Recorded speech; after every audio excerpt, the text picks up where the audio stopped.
Comme vous le voyez, ce week-end va être sous le signe de la joie et de cette joie de l'Évangile à partir de l'exhortation apostolique de notre pape François. Évidemment, comme vous le savez, le temps de l'Avent, comme toute grossesse aussi qui se passe bien, voilà, c'est un temps de joie, un temps d'action de grâce, même si c'est parfois un temps de fatigue. Le temps de l'Avent, justement, c'est un temps d'enfantement. Et donc, par définition, le temps de l'Avent, c'est un temps joyeux. C'est déjà un mystère joyeux quand on médite les mystères du rosaire. Vous savez, donc à la fois l'annonciation, à la fois la visitation et puis la naissance de Jésus font partie des mystères joyeux de notre vie et de la vie du Christ et de la Vierge Marie. Et du coup, je me suis dit, ça pouvait être bien de mettre cette retraite familiale sous le signe de la joie, parce qu'on peut aussi être tenté par une forme de tristesse, par une forme de vague à l'âme ou aquabonisme. À quoi bon faire ceci, à quoi bon faire cela, si la vie est injuste, si le monde est incompris, comme Calimero qui s'estime jamais assez aimé. Alors, je trouve que de ce point de vue-là, le pape François nous relance dans cette joie de l'Évangile, dans cette action de grâce d'être chrétien, d'être baptisé, d'être communié, confirmé, marié, voilà, et dans cette action de grâce de vraiment nous laisser entraîner pour nous laisser tirer vers le haut, au fond, par l'Évangile lui-même et par le magistère de l'Église et du magistère du Saint-Père. Ce document qu'il a produit, la joie de l'Évangile. Donc on en méditera certains passages, c'est très abondant, il aime bien écrire. Il y a beaucoup de choses sur des choses très différentes. Peut-être déjà vous l'avez travaillé soit en équipe Notre-Dame, soit personnellement, soit dans les paroisses, etc. Il y a eu certainement depuis maintenant 1 an pratiquement l'occasion de le travailler.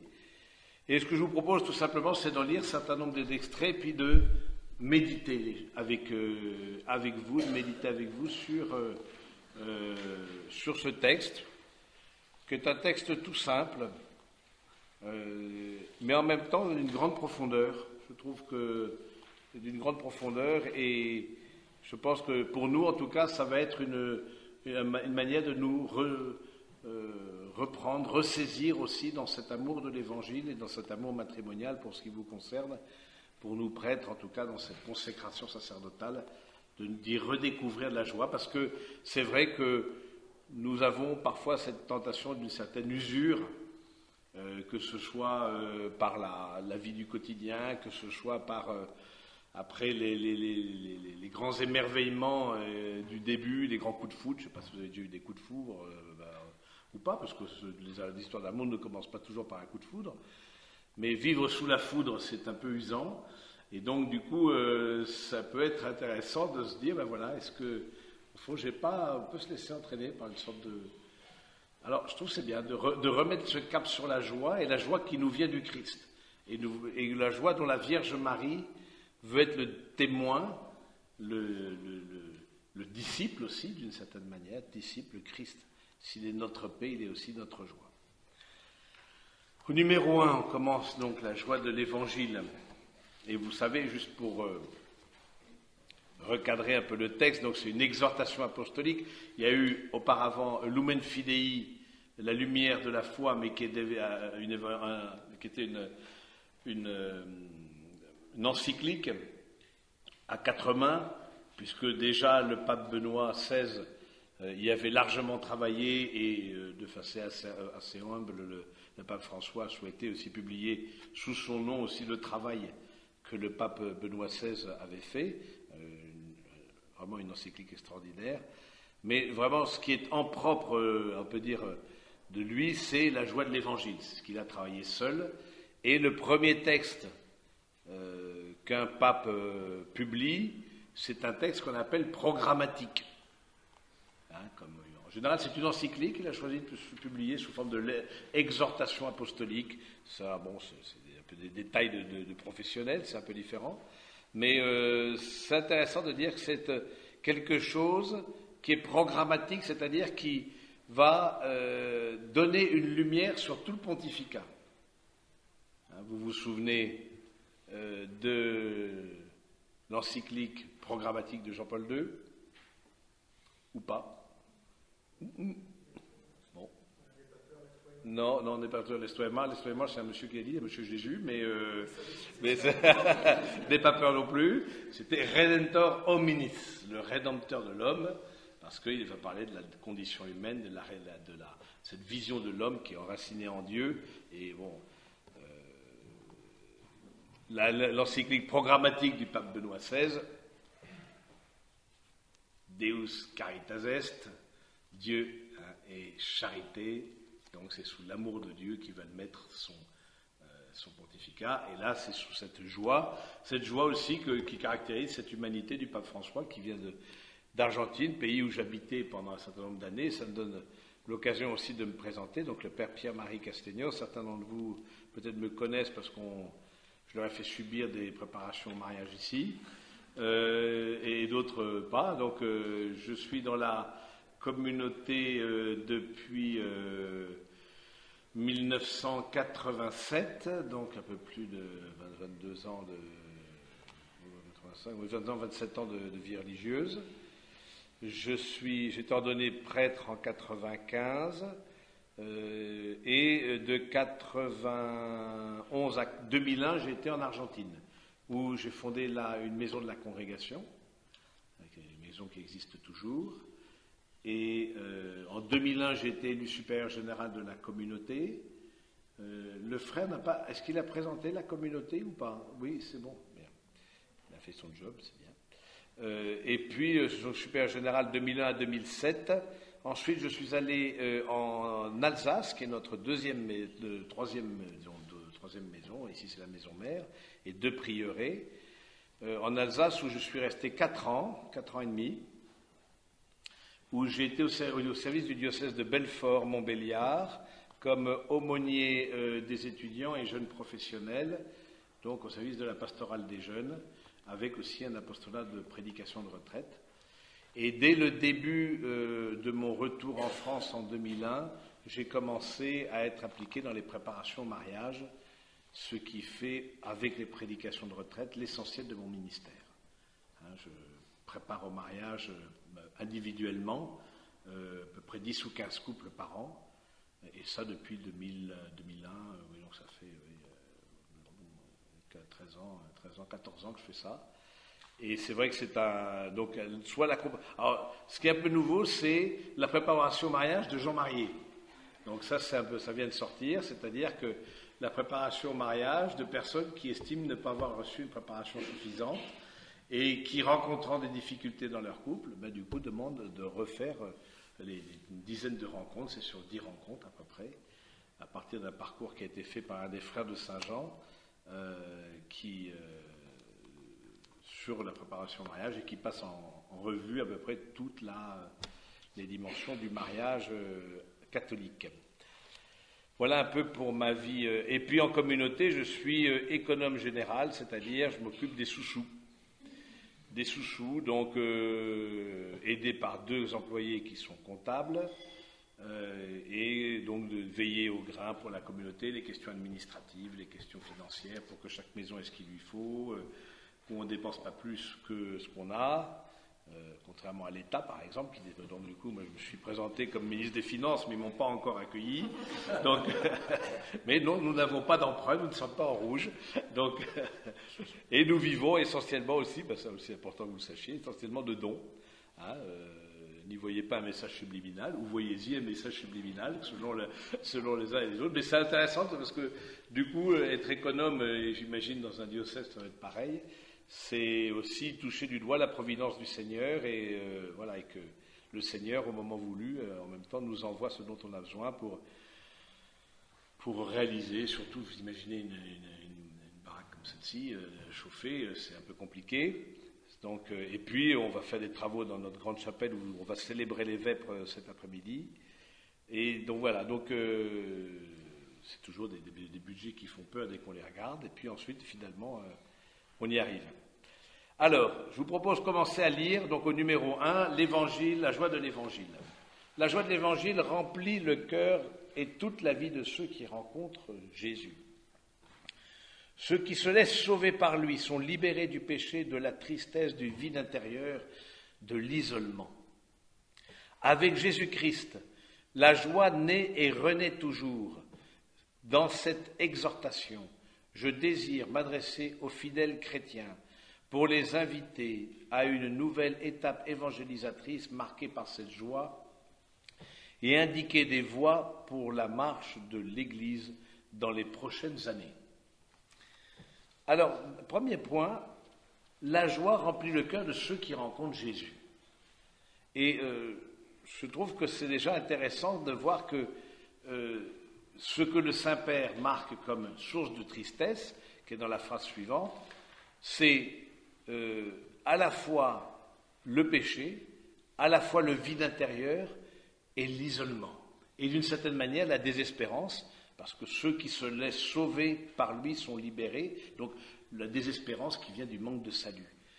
Et c'est vrai que si l'on peut voir, en tout cas dans nos pays, de vieilles traditions chrétiennes, et peut-être singulièrement en France, une certaine tristesse, un certain découragement, c'est en grande partie par un manque de vie spirituelle, par un manque de confiance en Dieu, par un manque de la présence de Dieu dans la société.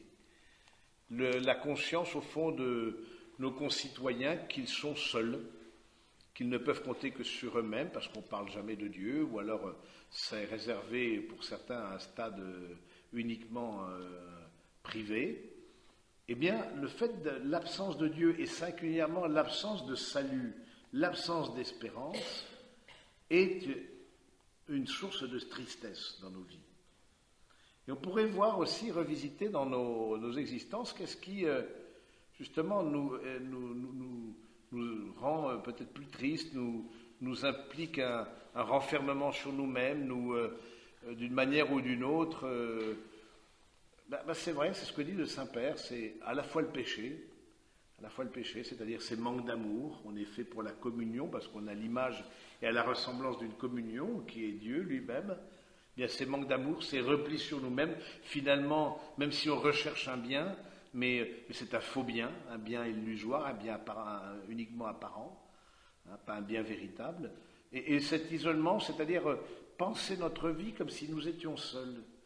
Et ça, mine de rien, je pense que dans la vie en couple, c'est très important. Ce matin, je parlais avec un couple qui est un peu en difficulté, où il y a eu des manques de fidélité, par exemple, qui n'est pas marié, qui se prépare au mariage, mais qui, semble-t-il, va arrêter cette préparation. Je leur ai posé, mais où est-ce que vous en êtes de votre vie spirituelle? Parce qu'il peut y avoir des difficultés dans un couple, etc. Mais dans un couple où la foi est présente et la présence de Jésus est là, entre autres par le sacrement du mariage, eh bien, c'est quand même un atout supplémentaire pour rebondir, comme on dit à la vigile pascale dans l'exultète, bienheureuse faute qui nous valut un tel rédempteur. C'est-à-dire que il y a eu là pour le coup un manque de fidélité d'éclair, et puis voilà, ça peut être aussi la grande chance de leur vie, comme aussi la fin de leur couple. Bon, mais c'est vrai que quand j'ai touché la dimension spirituelle, j'ai senti un certain vide sidéral en face de moi, et du coup, une certaine inquiétude. Je dis, vous savez, je ne pensais pas que vous allez vous en tirer avec la force de vos petits poignets, les amis. Personne se sort de ça, et même d'autres choses. Personne rentre dans la joie uniquement par un certain optimisme. Ce n'est pas une question psychologique. Il y a des gens qui sont optimistes, il y a des gens qui ne sont pas optimistes, etc. Mais la question spirituelle, c'est autre chose qu'une question psychologique. C'est-à-dire la question psychologique, ce sont nos personnalités, nos manières d'être, etc. La question spirituelle, c'est vraiment cette présence de Dieu dans le couple et ce contact du couple avec le Seigneur, essentiellement dans la prière. Prière personnelle, prière de famille, prière en couple, retraite comme vous le faites, etc. Tout ça, c'est des lieux où vous allez alimenter la joie.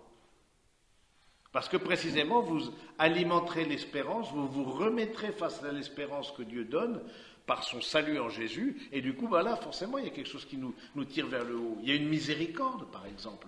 Mais celui qui ne croit pas, celui qui n'a pas de vie spirituelle, je demandais justement à la personne qui avait fait cet acte de manque de foi, est-ce que tu te pardonnes?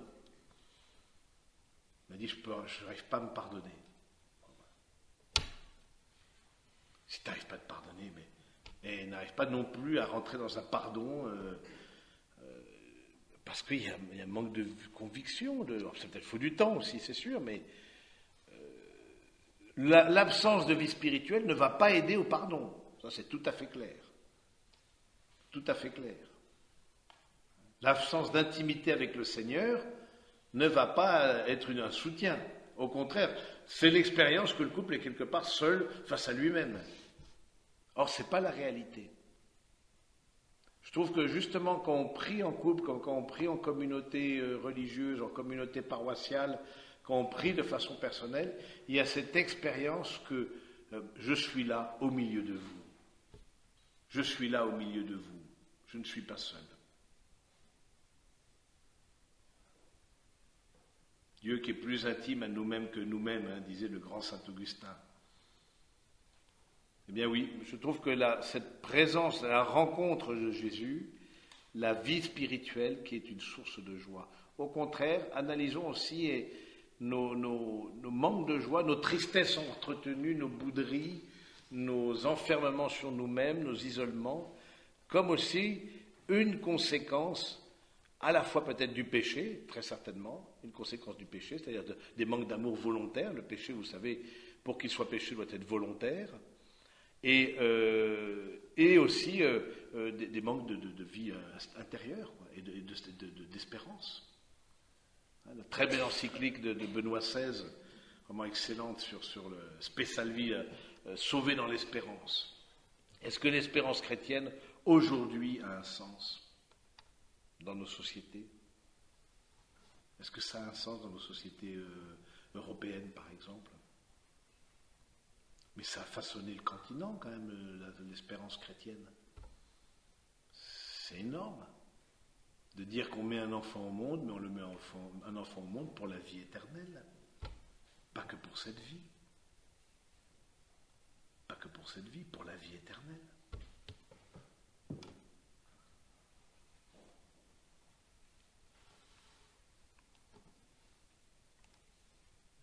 Alors, si on ne croit pas à la vie éternelle, si on met un enfant au monde pour la fausse, oui, on peut être triste.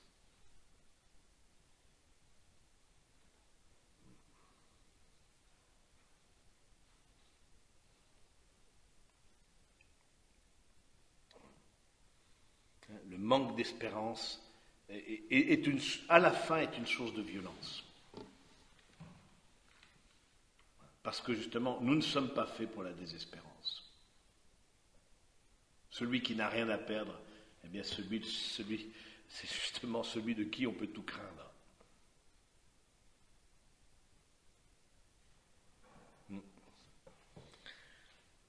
Alors, en même temps, le Saint-Père nous dit, voilà, avec Jésus-Christ, la joie naît et renaît toujours. Cette idée d'enfantement de la joie, cette idée de quelque chose aussi qui se construit, quelque chose qui va de commencement en commencement, c'est comme un don qui nous est fait. Et je pense que le fait que le Saint-Père, justement, nous donne ce texte, justement, de dire qu'avec le Christ, eh bien, il y a toujours une joie possible, même dans des circonstances douloureuses de nos vies, circonstances de deuil, circonstances de difficultés dans le travail, circonstances de difficultés de santé, dans nos familles, dans nos rapports familiaux, voilà. Il y a un certain nombre de choses qui nous rendent tristes. Ça fait partie de la vie. La vie, c'est aussi ça. C'est pas que ça, mais c'est aussi ça. Mais comme chrétiens, ces épreuves-là, nous les vivons différemment. Et ça, c'est capital de voir ça. Nous les vivons différemment. La foi n'est pas une assurance vie, nous sommes aussi autant éprouvés que les autres, voire dans certains pays plus éprouvés que les autres. Mais la foi nous permet de vivre ces épreuves comme en tout cas on en demande la grâce, restons très modestes, comme un lieu aussi de rencontre, dans l'espérance.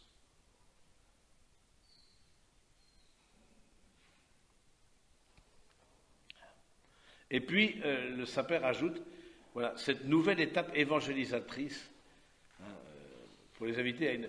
C'est vrai que on attend des chrétiens quand même une joie. Et c'est ce qui marque. Quelqu'un qui est joyeux alors qu'on le sait éprouver, on se dit cette joie-là, c'est pas que de l'optimisme. C'est pas que de la joie psychologique, c'est une joie qui vient de l'intérieur, de la communion avec le Christ.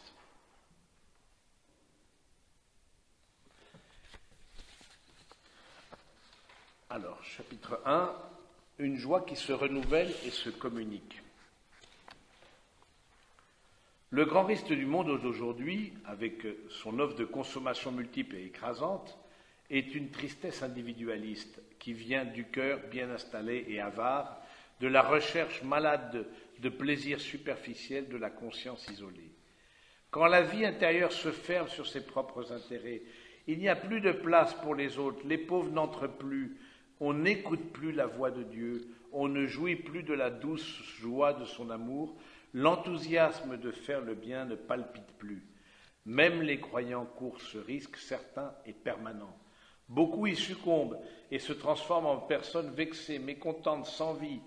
Ce n'est pas le choix d'une vie digne et pleine, ce n'est pas le désir de Dieu pour nous, ce n'est pas la vie dans l'esprit qui jaillit du cœur du Christ ressuscité. Voilà, ce que nous dit le Saint-Père, c'est le grand risque, au fond, c'est ce matérialisme. Et malheureusement, à l'approche de Noël, on en sait bien que, à la fois le matérialisme, et qui va de pair souvent, un individualisme, ne vivre que pour soi.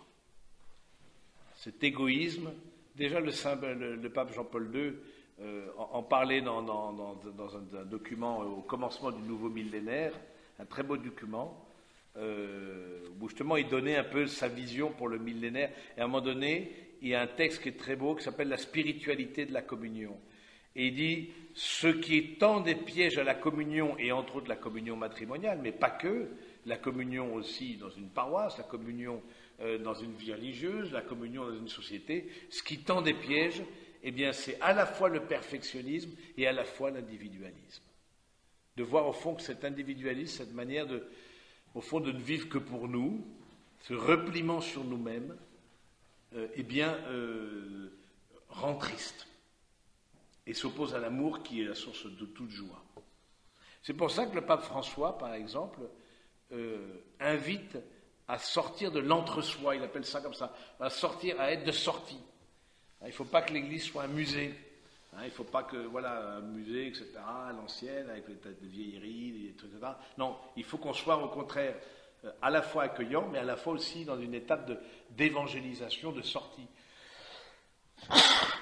Et donc, c'est l'invitation que nous donne le Saint-Père à sortir de nous-mêmes, à sortir de cet égoïsme qui nous tend des pièges et qui est toujours là. Si on regarde bien, on a une forme d'égoïsme, de penser à nous-mêmes, d'être centré sur nous-mêmes, d'être bon. Et je pense que c'est aussi bien d'en prendre. Et alors quelque part, on se dit, ça va nous rendre heureux. Non, finalement, ça nous rend triste. Finalement, ça nous rend triste, l'égoïsme. C'est cet individualisme. Et on voit bien dans nos sociétés, sous prétexte de peut-être respecter la liberté de l'autre, surtout on n'intervient pas dans la vie des uns des autres. On ne se sent pas concerné, quelque part. Et en particulier, le Saint-Père met au cœur même de ce paragraphe, il n'y a plus de place pour les autres, les pauvres n'entrent plus. Et on n'écoute plus la voix de Dieu. Voilà. C'est ça un peu cette superficialité qui fait que une fermeture sur soi-même, bien souvent s'accompagne d'un durcissement du cœur et donc d'une fermeture à l'Esprit du Seigneur, à sa parole, à la parole de l'Église, à la parole mais aussi s'accompagne parfois aussi d'une fermeture à la personne plus pauvre. Et la personne plus pauvre, c'est non seulement le SDF qui est au coin de la rue, ça fait partie des personnes pauvres, mais aussi la personne pauvre en capacité de relation, la personne difficile de caractère, la vieille tante que personne ne veut aller visiter, etc. C'est aussi le pauvre. Et donc, posons-nous la question, de la place aussi des personnes plus pauvres dans nos vies. La personne plus pauvre, forcément, c'est celle qui nous met en difficulté, c'est celle qui a un côté parfois aussi difficile à porter, pénible à porter, parce que la pauvreté, c'est pas simplement, s'accompagne souvent aussi de difficultés de caractère, de problèmes de caractère, de problèmes de... Bon, il y a plusieurs sortes de pauvreté, il y a pauvreté de santé, mais posons-nous la question, en tout cas, dans nos vies, où est-ce qu'il y a la place pour des personnes plus pauvres et aussi des personnes, au fond, de voir ça comme un geste aussi pédagogique. Un geste pédagogique pour vous, comme couple, et pour les enfants. D'accueillir à la maison ou une personne. Je pense par exemple, j'ai été pendant un certain nombre d'années aumônier d'une association que vous connaissez peut-être, qui s'appelle À Bras Ouverts. Une association que j'ai beaucoup appréciée, fondée par Tugdual d'Herville, et qui propose, entre autres, non seulement à des jeunes, la plupart célibataires, de partir en week-end avec des personnes c'est des enfants lourdement handicapés, hein, mais aussi qui propose à des familles d'accueillir pour un week-end un enfant lourdement handicapé chez elles, permettant aussi à d'autres familles aussi de respirer, parce que, disons simplement les choses, on est pour l'accueil des enfants handicapés, évidemment, mais en même temps, on voit on mesure, on suppose que tout ce que ça implique au quotidien pour chaque famille et pour les autres enfants, etc. Tas d'activités qui ne sont pas possibles. Bon. Ben, je trouve que c'est une belle initiative, et il y avait certains couples qui, une fois de temps à autre, disaient, ben oui, on veut bien accueillir.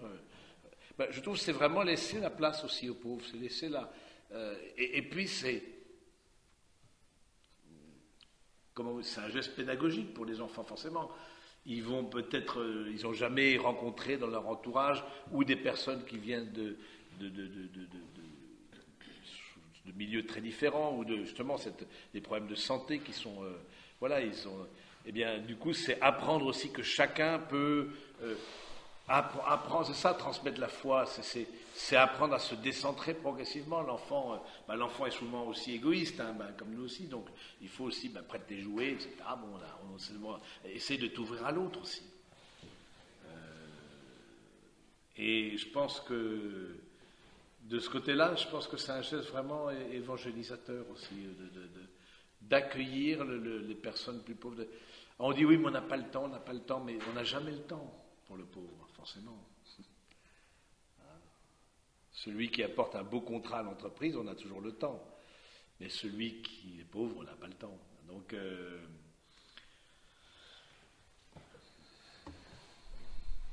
voilà, il faut se faire violence. Je ne dis pas que c'est pas pour culpabiliser, etc., ça ne m'intéresse pas, mais je me le dis aussi à moi-même, faut se faire violence. Parce que ça n'a rien, ça ne va pas de soi d'accueillir la personne plus fragile. Fragile de santé, fragile de caractère, fragile socialement, elle perd l'étranger, etc. Et je pense qu'un des signes, justement, d'une certaine, comme le Saint-Père a dit devant le Parlement européen, l'Europe vieillit, quelque part, elle a peur aussi de s'ouvrir, elle a peur mais c'est la perte aussi de l'espérance chrétienne. C'est la peur de l'espérance chrétienne. Alors, les personnes plus pauvres, forcément, c'est compliqué d'accueillir, c'est toujours compliqué. D'accueillir la personne qui, d'une manière ou d'une autre, est fragile, mais en même temps, c'est beau et c'est source de joie.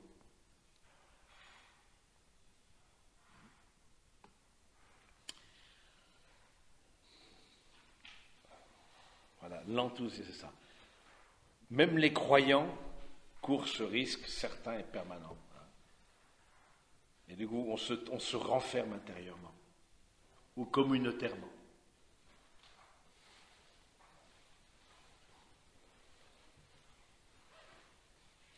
J'invite chaque chrétien, en quelque lieu et situation où il se trouve, à renouveler aujourd'hui même sa rencontre personnelle avec Jésus, ou au moins à prendre la décision de se laisser rencontrer par lui, de le chercher chaque jour sans cesse. Il n'y a pas de motif pour lequel quelqu'un puisse penser que cette invitation n'est pas pour lui, parce que personne n'est exclu de la joie que nous apporte le Seigneur. Celui qui risque, le Seigneur ne le déçoit pas, et quand quelqu'un fait un petit pas vers Jésus, il découvre que celui-ci attendait déjà sa venue, les bras ouverts. C'est le petit pas vers Jésus. C'est le moment pour dire à Jésus-Christ, Seigneur, je me suis laissé tromper de 1000 manières, j'ai fui ton amour, cependant, je suis ici une fois encore pour renouveler mon alliance avec toi. J'ai besoin de toi, rachète-moi de nouveau, Seigneur, accepte-moi encore une fois dans tes bras rédempteurs. C'est une très belle prière que nous pourrions faire régulièrement, cette prière du Saint-Père. Voilà, c'est aussi l'expérience d'une miséricorde. Et vous le savez bien, dans la vie matrimoniale, comme dans nos vies chrétiennes, cette place de la miséricorde, elle est capitale. Elle est capitale parce que c'est justement l'expérience du salut qui vient à nous. L'expérience que autre chose est possible. Ce n'est ni la mort ni le péché qui auront le dernier mot, mais cet amour rédempteur que Jésus manifeste sur la croix. C'est ça qui aura le dernier mot. Nous le croyons. À certaines heures, c'est difficile à croire. À d'autres heures, au contraire, ça nous porte. Mais voilà, c'est de revenir au Seigneur, et le temps de l'Avent est un temps particulier pour ça. C'est un temps où on revient au Seigneur, où on se laisse à nouveau toucher, vous voyez, où on se laisse toucher par le Seigneur, on se laisse... Parce qu'il y a pu y avoir on commence l'année liturgique, comme vous le savez, donc l'Avent, c'est le début de l'année liturgique. Et donc du coup, quelque part, on va de commencement en commencement. On dit, voilà, est-ce qu'il n'y a pas quelque chose à recommencer en nous? Est-ce qu'il n'y a pas quelque chose à réouvrir en moi? Alors voilà, de nous poser la question et justement de sortir de cette forme d'enfermement, de mécontentement, de vexation, de murmure intérieur, de critique, voilà, qui ne nous fait pas du bien et qui ne fait pas du bien à l'autre. Et du coup, ça renvoie aussi, est-ce que je vois la vie aussi comme un don? Est-ce que je vois, vous voyez, quand on est préparation au mariage, une des questions que je pose, c'est, est-ce que vous voyez l'autre comme un don de Dieu? Alors, ça dépend des moments, on dirait, c'est comme partout, c'est sûr, mais je trouve que l'Avent, c'est aussi un moment où on est invité à revoir l'autre comme un don. Et non pas, parce qu'on peut très bien voir l'autre comme une liste de défauts, c'est pas très facile, très difficile, pardon. Si vous vivriez un mois avec nous, peut-être moins, voilà, vous verriez chaque frère, vous pouvez dicter une liste de défauts, oui, c'est sûr. On est fait de creux et de bosses. Il ne faut pas être intelligent pour voir les défauts de l'autre, il faut être juste observateur, mais pour voir l'autre comme un don, ça c'est une attitude de foi. Ça ne veut pas dire qu'on ne voit pas les défauts. C'est pas un angélisme ou une sorte d'optimisme béat, non, on voit les fragilités, mais je vois d'abord le don de Dieu que tu es pour ma vie.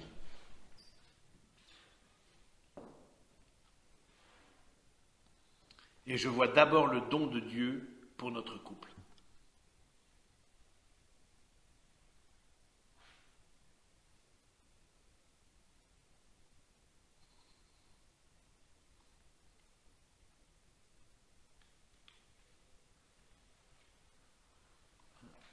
Le chrétien, c'est celui qui rentre dans une logique du don. Alors que l'endurcissement du cœur provient d'une logique du dû. Ça m'est dû. Et du coup, non, comme on ne l'a pas donné, je suis en colère et je trépigne, etc. Alors, on voit l'enfant, mais aussi l'adulte, parfois peut être dans cette rancœur.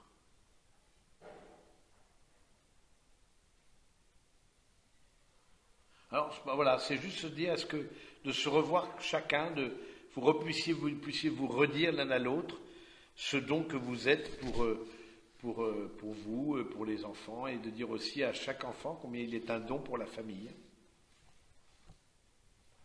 C'est important aussi ça pour les enfants, qu'ils entendent que tu es un cadeau pour notre famille, et que chacun est un cadeau pour notre famille. Il n'y a pas un qui est plus aimé que l'autre, il n'y a pas toutes ces formes de jalousie, etc. Tu es un cadeau aussi pour notre famille. Et peut-être l'enfant le plus difficile, il y a parfois des enfants qui ne sont pas faciles, dont le caractère est difficile. Tu es un cadeau aussi pour notre famille. Même si, parfois j'ai envie de te taper dessus, mais bon, ça c'est mieux de ne pas le rajouter. Donc, voilà, mais bon, voilà, ça fait partie de l'éducation, bienvenue au club. Mais voilà, tu as un cadeau, que chacun réentende qu'il est un don de Dieu pour l'autre.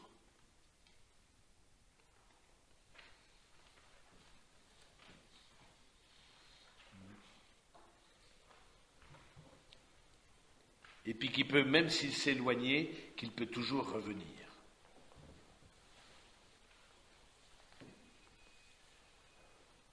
C'est ça l'espérance chrétienne, c'est qu'on peut toujours revenir. J'insiste, dit le pape François un peu plus loin, encore une fois, Dieu ne se fatigue jamais de pardonner, c'est nous qui nous fatiguons de demander sa miséricorde. Celui qui nous a invités à pardonner 70 fois 7 fois, Matthieu 18, 22, nous donne l'exemple. Il pardonne 70 fois 7 fois, il revient nous charger sur ses épaules une fois après l'autre. Personne ne pourra nous enlever la dignité que nous confère cet amour infini et inébranlable. Il nous permet de relever la tête, de recommencer avec une tendresse qui ne déçoit jamais, qui peut toujours nous rendre la joie. Ne fuyons pas la résurrection de Jésus, ne nous donnons jamais pour vaincus, advienne que pourra.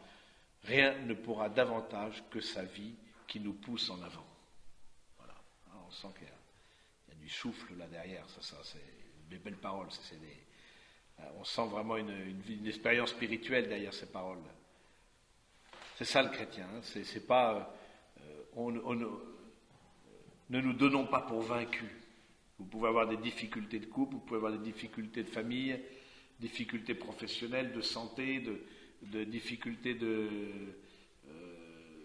dans l'éducation des enfants, que sais-je, mais ne nous donnons pas pour vaincus. Ne nous laissons pas enfermer dans une certaine tristesse intérieure. C'est la joie. C'est le numéro 4, c'est la joie qui se vit dans les petites choses de l'existence quotidienne, comme réponse à l'invitation affectueuse de Dieu notre Père. Mon fils, dans la mesure où tu le peux, traite-toi bien, ne te prive pas du bonheur d'un jour. Extrait du Siracide. Que de tendresse paternelle s'entrevoit derrière ces paroles. La force, moi j'aime bien que le Saint-Père parle de ça, la force des petites choses, vous voyez, la force des petites choses. Nos vies, et une vie matrimoniale, une vie familiale, est faite de tas de petites choses. C'est vraiment des petites choses. C'est des petites choses au quotidien dans lesquelles on met de l'amour. Et c'est ça l'héroïsme. Hein, par exemple, c'est intéressant dans la vie des martyrs, par exemple, on dit, oula, martyr, etc. Ouf, tout de suite, là, vous mettez la main très haut, etc. Mais dans la vie d'un martyr, quand on regarde, il y a eu beaucoup de choses qui ont précédé la vie d'un martyr. Des petites offrandes, des petits sacrifices, du quotidien, justement, qui a préparé son cœur au grand don de lui-même pour la confession de la profession de sa foi. Et je pense que c'est aussi à nous de se dire quels sont les lieux où cet amour matrimonial va justement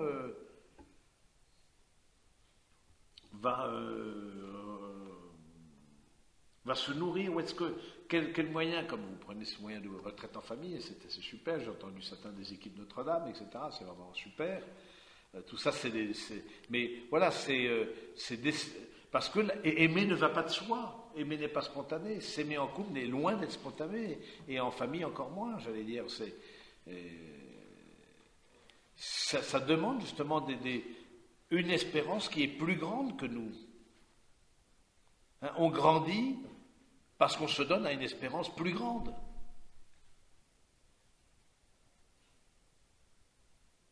Hein, c'est pas en mettant le matérialisme au cœur de notre vie qu'on va grandir. Non, jamais. C'est au contraire en visant un bien qui est plus grand que nous. Et donc je trouve que mais ce bien plus grand que nous, c'est dans les petites choses qu'il advient et qui vient à notre rencontre. C'est justement dans ces petites choses du quotidien que le Seigneur vient nous toucher. Comme disait la petite Thérèse, faire de façon extraordinaire les choses ordinaires. Voilà, c'est le chrétien. Il fait de façon l'ordinaire, mais il le fait de façon extraordinaire. Parce qu'il le vit avec Dieu. Il le vit avec Dieu. Et ça, je pense que pour nous, c'est quelque chose qui est capital. Numéro 5. L'évangile où resplendit glorieuse la croix du Christ invite avec insistance à la joie. Quelques exemples suffisent. Réjouis-toi et le salut de Marie à l'ange Gabriel. La visite de Marie à Élisabeth fait en sorte que Jean tressaille de joie dans le sein de sa mère. Dans son cantique, Marie proclame « Mon âme tressaille de joie en Dieu mon Sauveur ». Quand Jésus commence son ministère, Jean s'éclame « Telle est ma joie et elle est complète ». Jésus lui-même tressaillit de joie sous l'action de l'Esprit Saint. Son message est source de joie, je vous le dis, pour que ma joie soit en vous et que votre joie soit complète. Notre joie chrétienne jaillit de la source de son cœur débordant. Il promet aux disciples, vous serez tristes, mais votre tristesse se changera en joie. Et il insiste, je vous verrai de nouveau et votre cœur sera dans la joie et votre joie, nul ne vous l'enlèvera. Je trouve ça très beau, ces citations comme ça du Nouveau Testament. On a au cœur une joie que personne ne peut nous enlever. La joie qui provient de la foi. La joie qui provient de l'Évangile. Mais ça demande, ce qui peut nous l'enlever, quelque part, c'est cet éloignement avec cette source, c'est-à-dire l'éloignement avec le Christ. L'éloignement avec le Seigneur, l'éloignement de sa parole, l'éloignement dans la prière, le durcissement du cœur, ça peut nous enlever la joie.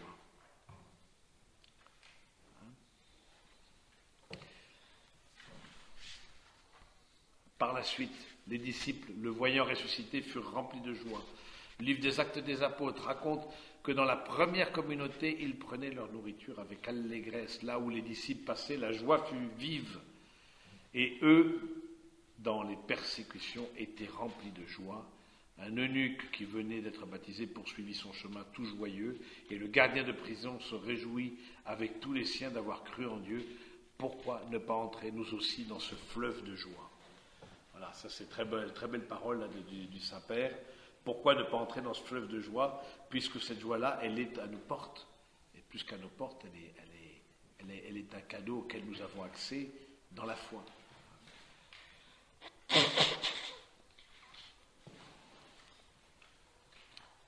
Il y a des chrétiens qui semblent avoir un air de carême sans Pâques. C'est pas mal celle-là. Il y a des chrétiens qui ont une tête de carême sans Pâques, c'est pas mal. C'est-à-dire, ça veut bien dire ce que ça veut dire. Cependant, je reconnais que la joie ne se vit pas de la même façon à toutes les étapes et à toutes les circonstances de la vie, parfois très dures. Elle s'adapte et se transforme, et elle demeure toujours au moins comme un rayon de lumière qui naît de la certitude personnelle d'être infiniment aimé au-delà de tout. Je comprends que les personnes qui deviennent tristes à cause de graves difficultés qu'elles doivent supporter, cependant, peu à peu, il faut permettre à la joie de la foi de commencer à s'éveiller comme une confiance secrète mais ferme, même au milieu des pires soucis. Mon âme est exclue de la paix, j'ai oublié le bonheur.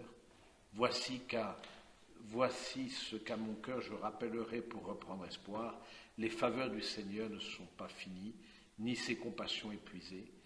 Elles se renouvellent chaque matin, grande est sa fidélité. Il est bon d'attendre en silence le salut du Seigneur. Du livre des Lamentations. Voilà, je trouve que c'est aussi dans l'évangélisation, le fait d'avoir une joie et une joie communicative, et une joie qui vient du cœur, et je trouve que c'est... vous voyez, là, à certains moments, c'est héroïque. Mais ça demande aussi une sortie de soi-même. Vous voyez, c'est là où il faut... Ça demande une sortie de soi-même, une sortie de ses préoccupations, une sortie de cet enfermement parfois. Le fait de joyeux, c'est quelque part, c'est se descendre. En fait, c'est comme aimer, c'est se décentrer de soi-même. Et ça, le fait de se décentrer de soi-même, c'est un don qu'on demande au Seigneur. Ça n'est pas simplement le fruit d'une attitude psychologique, c'est un cadeau aussi qu'on demande. Et certaines personnes sont plus aptes, ou disons, ont plus de capacité de se décentrer, ont plus de...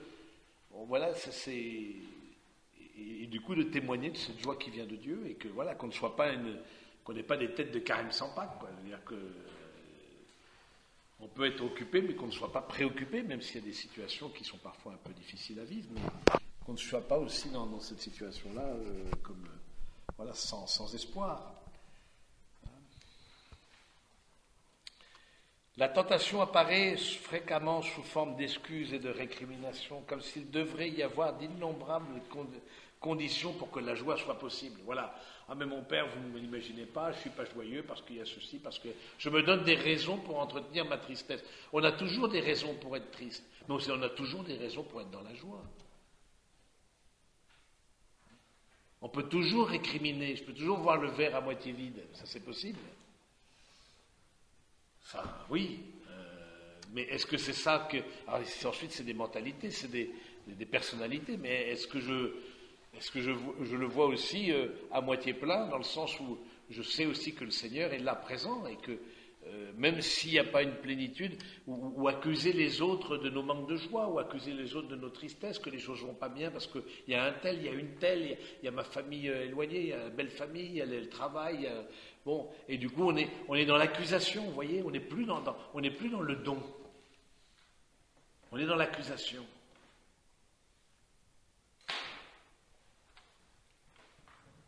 Ah, on peut toujours accuser les autres, oui. Mais est-ce que c'est ça qui va nous redonner la joie? Cette joie que personne ne nous enlève.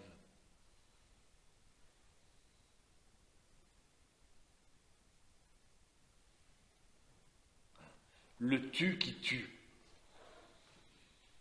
Tu as fait ceci, tu as fait cela, tu. Le tu qui tue.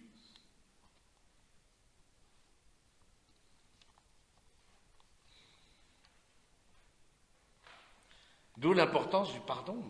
Le Saint-Père l'a déjà mis. Mais c'est capital dans la vie chrétienne, mais la vie humaine, je veux dire dans la vie humaine. Mais singulièrement dans la vie chrétienne, parce que c'est quand même au cœur du message chrétien.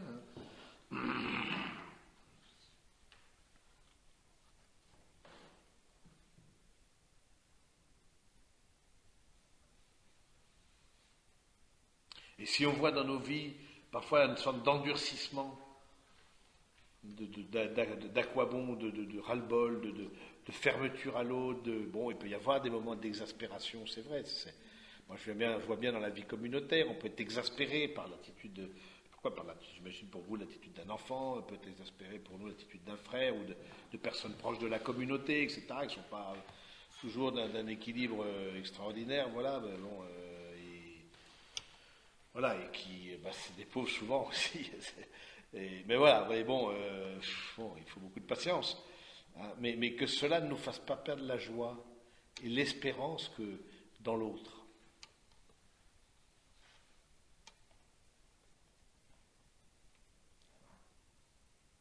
Parce qu'au fond, c'est ça. Et que cela ne nous fasse pas perdre la confiance. Parce que ça vient de là aussi, cette dimension de la confiance, qui à mon avis est vraiment très, très liée à la joie.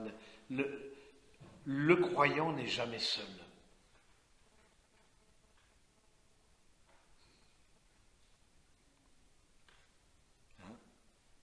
Le croyant n'est jamais seul.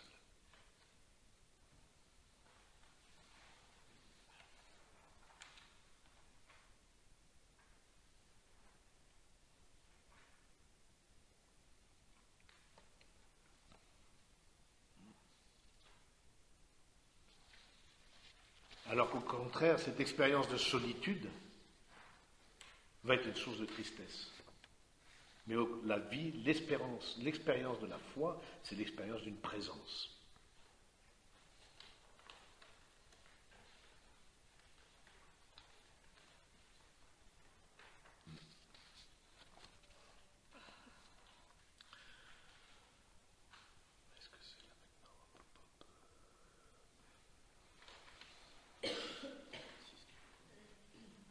Je peux dire, donc au numéro 7, que les joies les plus belles, les plus spontanées que j'ai vues au cours de ma vie sont celles que des personnes très pauvres, qui ont peu de choses auxquelles s'accrocher. Je me souviens aussi de la joie authentique de ceux qui, même dans de grands engagements professionnels, ont su garder un cœur croyant, généreux et simple. De diverses manières, ces joies puisent à la source de l'amour toujours plus grand de Dieu qui s'est manifesté en Jésus-Christ. Je ne me lasserai jamais de répéter ces paroles de Benoît XVI qui nous conduisent au cœur de l'Évangile. À l'origine du fait d'être chrétien, il n'y a pas une décision éthique ou une grande idée, mais la rencontre avec un événement, avec une personne qui donne à la vie un nouvel horizon et par là son orientation décisive. Voilà. Nous ne croyons pas simplement dans les valeurs chrétiennes. La vie chrétienne n'est pas d'abord une morale. Ensuite, que ça implique une certaine manière de vivre, oui. Mais transformer la vie chrétienne en morale, c'est la réduire, c'est être réducteur. C'est d'abord l'expérience d'une rencontre. C'est d'abord l'expérience d'une rencontre. C'est d'abord une personne. C'est d'abord le témoignage de Jésus, ses paroles. Nul homme n'a parlé comme cet homme.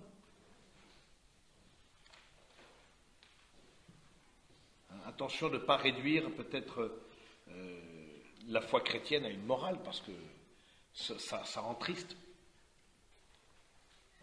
Et je pense aussi dans la transmission de la foi, pour ceux d'entre vous qui ont des enfants dans cette étape-là, dans la transmission de la foi, c'est d'abord une transmission qui se fait dans la prière, c'est d'abord le baptême, bon, d'accord, je veux dire, c'est le minimum syndical, c'est la porte de la foi, d'accord, mais ensuite c'est la transmission d'une rencontre, de donner les moyens de faire une rencontre. Mais c'est là où ça nous échappe complètement. Mais quelque part, des week-ends comme ceux-ci, vous donnez aussi à vos enfants des moyens de faire une rencontre.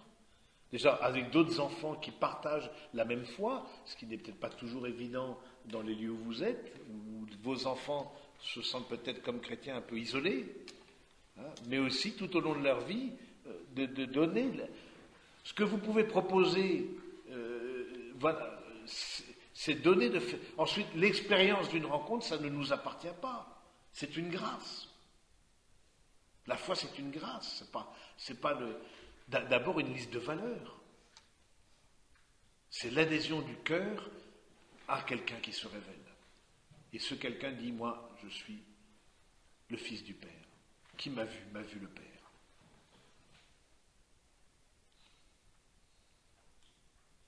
Donc ne vous lassez pas de donner des occasions à vos enfants de rencontrer le Seigneur. Que la rencontre ensuite vous échappe. Comme elle échappe à nous prêtres, comme elle échappe. Parce que on a obligation de moyens, on n'a pas obligation de résultats. Bien heureusement. Parce que c'est comme le chirurgien. Le chirurgien, il a obligation de moyens. Maintenant, si l'opération ne marche pas parce qu'il y a des complications mais qui ne viennent pas de lui, ben voilà, on ne lui en voudra pas. Mais l'éducation, c'est obligation de moyens.